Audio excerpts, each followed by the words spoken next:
There's this one video where the actor is going around a corner and he is faded out before making it completely out of the viewer's sight.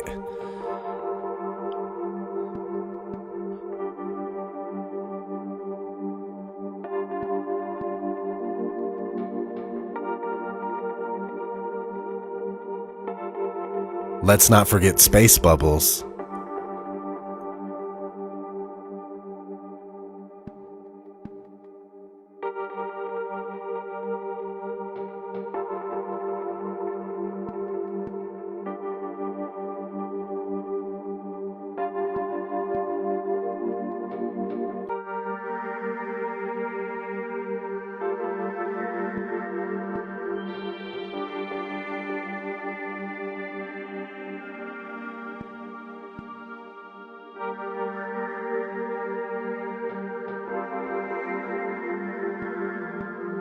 Dave Williams about to move out of the Quest airlock. Those particles that you see emanating from the airlock is said by the EVA officer Paul Boehm in Mission Control to be particles of water from the crew's sublimators on their spacesuits. There you go.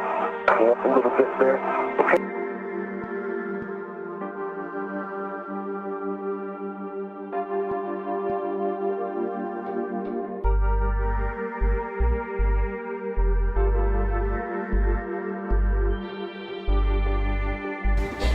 So many times during spacewalks outside the International Space Station, we can see air bubbles rising up. Can you touch on how there are air bubbles in space?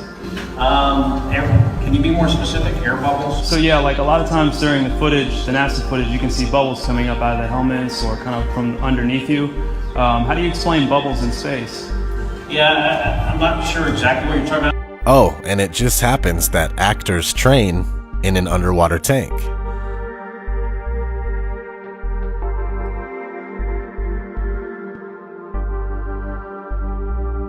NASA tells us that the Earth is photoshopped because it has to be.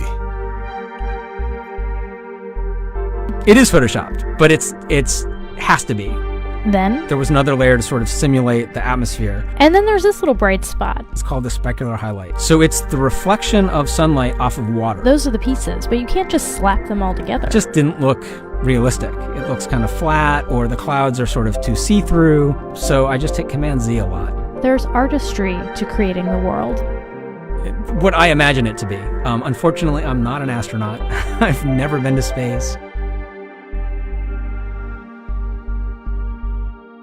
Some NASA actors say that you can totally see stars when you're in space. Whilst in space, have you ever looked away from Earth into the black void? Yeah. All because the you can time. see. Yeah, because you can see the stars. Oh yeah.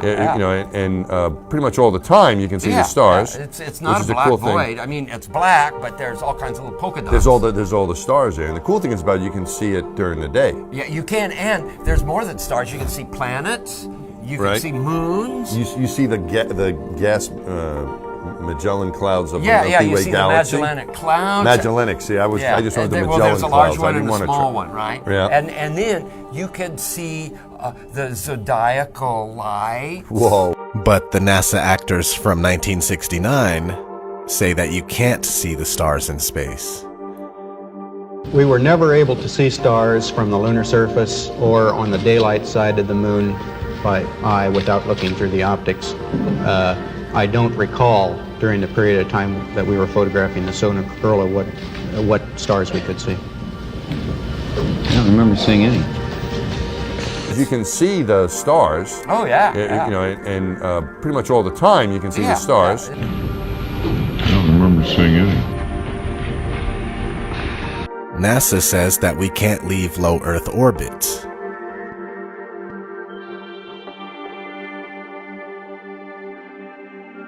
Right now, we only can fly in Earth orbit. That's the farthest that we can go. The kinds of technologies that we're testing out on Space Station are definitely helping us with our goals of going beyond low Earth orbit.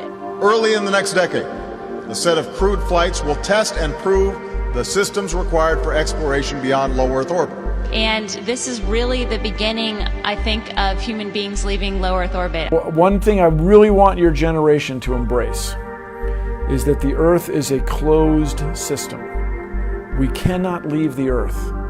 One thing I really want your generation to embrace is that the Earth is a closed system.